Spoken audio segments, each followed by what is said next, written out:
Conti. Mike, welcome. Great to have you with us. Happy New Year, my friend.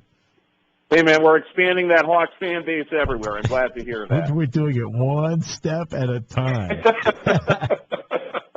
Happy birthday, by the way. Oh, jeez. Okay, thanks. I appreciate that. I thought I'd escape that thing. Okay. But thank you. Appreciate it very much, Mike. You're welcome. I want to talk about just the NBA in general. What works about that league, in your opinion, and what doesn't work about that league?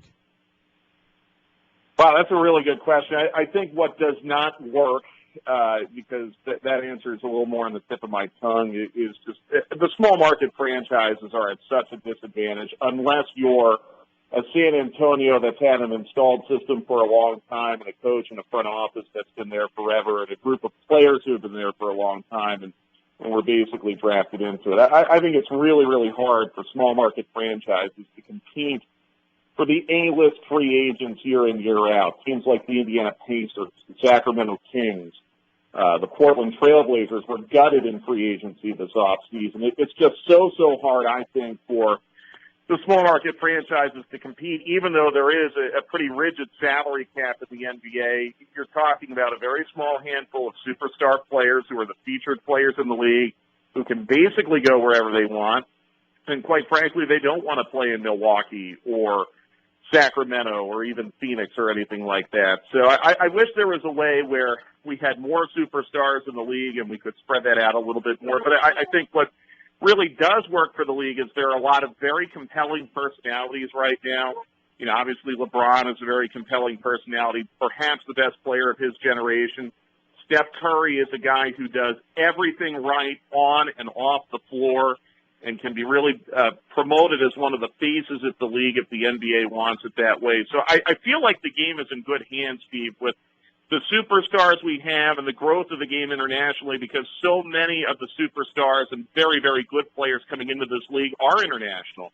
And it's really helped to spread the game into Asia and Europe and markets abroad. What about Atlanta? Atlanta's been a good but not great franchise over the years. I mean, and I mean that in terms of the ability to draw. Have you always been surprised at the mixed reception that the Hawks receive in the city?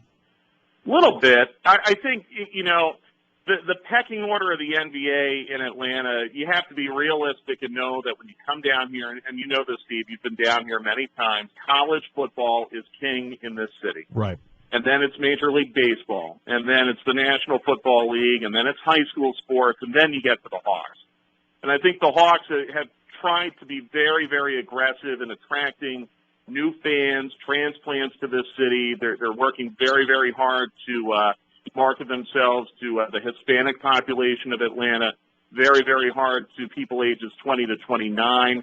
They've moved the start of the game time here in Atlanta to 8 p.m. Eastern, which is miserable for the radio broadcasters like us who have to work the next morning. But it was basically done to address the severe traffic situation in Atlanta, trying to make the games more accessible to fans. But ultimately, I think, as is the case in any NBA market, the fans will come if they're winning games. And last year, I believe they had somewhere in the neighborhood of 25 to 30 sellouts out of 41 regular season games, which for the Hawks is quite good. But they won 60 games last year. You know, this year they aren't doing quite so well, and as such, attendance has dropped a little bit. But I really believe that if they can build a consistent long-term winner, which is something they have not had here really ever, even when Dominique was here, they can draw. But that requires a long-term, sustained winning franchise, and you know, quite frankly, they don't have that yet. Yeah, that's the. Isn't it amazing how the greatest marketing tool is winning? Yeah, you know, go figure. I mean, look at the Pittsburgh Pirates, Steve. I mean, it's pretty amazing. A new ballpark, and then you start to win about a decade later, and now that's the hottest ticket in town. Go figure. Yeah, no, exactly right. It's a league where there's a lot of promotion on personalities. I understand that, but also at times gets into that WWE, you know, Kobe this or LeBron that. How much does that bother you as somebody who's always taken this entire deal where the game is serious to you? Well, boy, I mean, on one hand, I hate it as a basketball purist. I hate the fact that Kobe Bryant, who needs to take 30 shots to get to 15 points, is probably going to be a starter in the All-Star game as he is every year. But then I point to the fact that one of the 5 home sellouts that the Hawks have had so far in their 17 or 18 home games was the LA Lakers, because everyone wanted to come and see Kobe. The secondary market ticket to see the Cavs in April is already north of $300 or $400. So from a business standpoint, it helps the league business-wise. I think what I really dislike the most, and I don't want to sound like Mark Cuban, but it's the reality.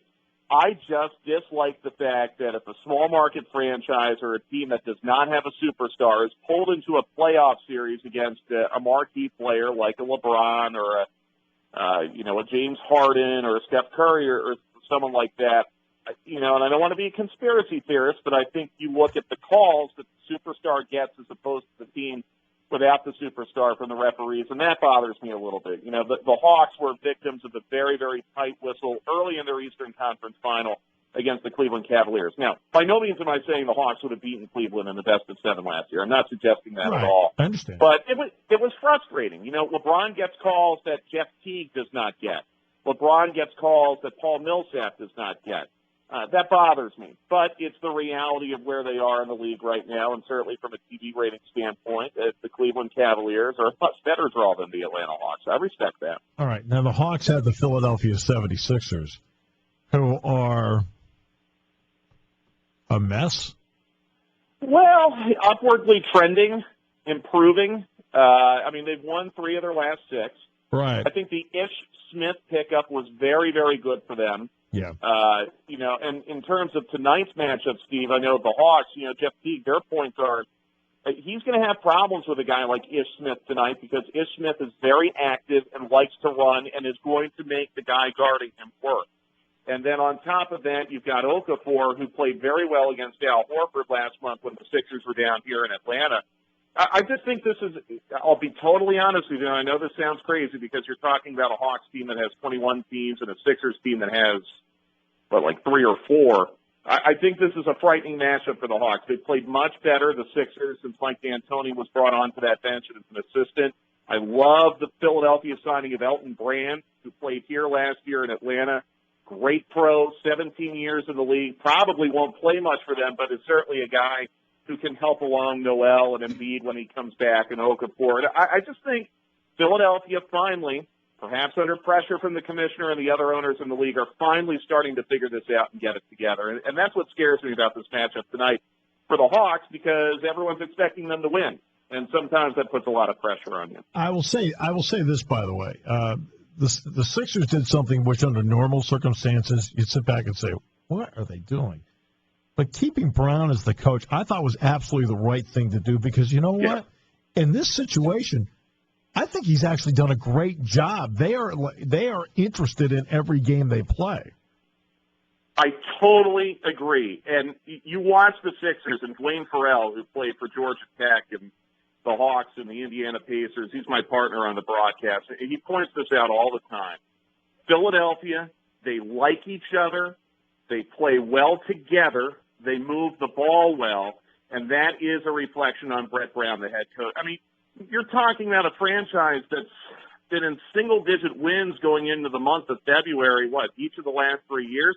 I mean, a locker room could go very, very sour very quickly when you aren't winning a lot. For some reason, this Philadelphia team seems to like each other a great deal. I think that's a total reflection on the head coach. And I think if you were to take a poll, Steve, of the other head coaches and general managers in the league, they would speak very, very highly of Brett Brown, who took a job under very difficult circumstances, knowing this would be the roster rebuilding strategy that Philadelphia would take. But he's a disciple of Greg Popovich, longtime Spurs guy. And I'm really, really glad, just like Gus Bradley with the Jacksonville Jaguars, I'm really, really glad that coaches who have taken on a difficult rebuilding project are being paid with patience and a little bit of extra time. And I think if the Sixers stay the course with Brett Brown, not so sure about the GM, but if they stay the course with Brett Brown, they're going to be just fine. Since you're down there in Georgia, I got to ask you about this. What is at least the reaction among the fan base and also the media to Kirby Smart taking the job in Athens? Home run hire. At least that's how it's perceived down here. And I really think, Steve, they were not going to fire Mark Richt until a report got out the final Saturday of the regular season that Kirby Smart was talking to South Carolina. I think Smart was the only guy they would have moved on if they thought that they could not get him, and indeed that was the case. For the record, just me personally, I feel Mark Richt should not have been fired. I think it's absurd to fire a guy who wins 9 or 10 games every year and was very, very close to winning a national championship twice. But Georgia fans are very, very excited because this is a homecoming.